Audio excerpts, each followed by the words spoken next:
Alrighty, today we're going to shoot another 5.56 video. We're going to continue using the CCI number 41 primers. We're going to move on to 8208 XBR and the Hornady ELD match 73 grain bullets. So I've always been someone who liked to shoot a little bit heavier bullets, and this is going to be no different in the 5.56 section. So these bullets hit the lands in my rifle at about 2.425 overall length. So we're going to go ahead and load these just a little bit longer than a standard magazine length at 2.290. I've got that metal magazine, so it allows me to load just a little bit longer. These probably wouldn't fit in a PMag, but that's fine for now, as I don't like to shoot with the PMag longer range anyway. All right, so the loads we're going to use are going to come straight out of the Hornady manual. We're going to start at 21.9, move our way up to 22.8 in 3/10 increments. So hopefully we get some pretty good groups. This is only our third set of hand loads with this gun, but so far it's looked promising, so hopefully we get some good groups today. Let's get out there and let's see them shoot. All right, we're out here on the range. The target is at 100 yards. This is the Hornady 73 grain ELD match. This is my 18-inch Springfield Armory Saint. Got a new optic on it today. It's an Athlon Argos BTR Gen 2, 6-24. I've got a rough zero on the gun, so hopefully we hit close enough we don't need to make an adjustment. The mount I've got is an Arkin Optics Rigid Light 30mm mount. So the gun is nice and cold. It's about probably close to 80 degrees outside right now.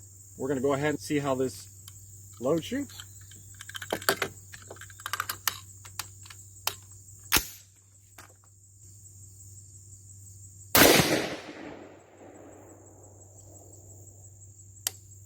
All right.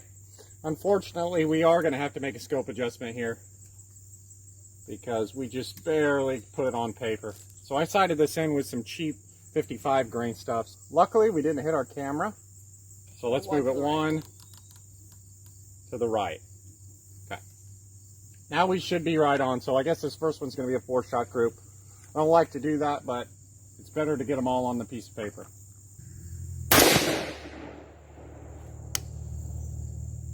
Okay, looks like we're right on as far as zero goes, so.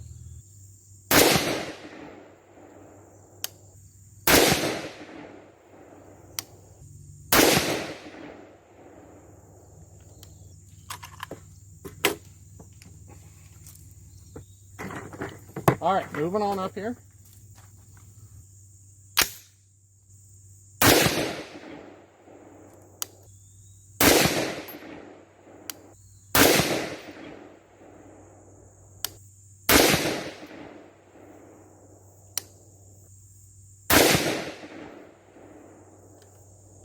All right, moving on up here.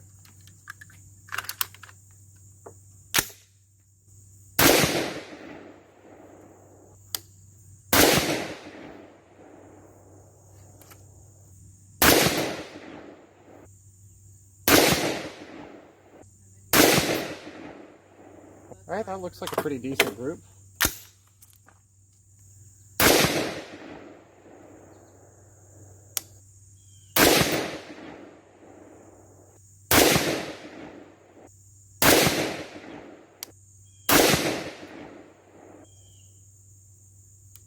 All right, that looks like pretty decent groups there. So let's get over there and let's check them out. All right, taking a look at the groups today. The first charge at 21.9 grains.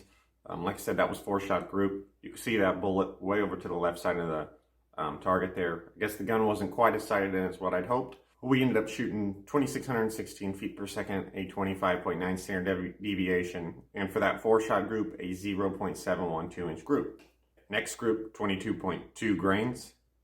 We went ahead and shot 2,600 feet per second, 13.7 standard deviation, and a 1.196-inch group.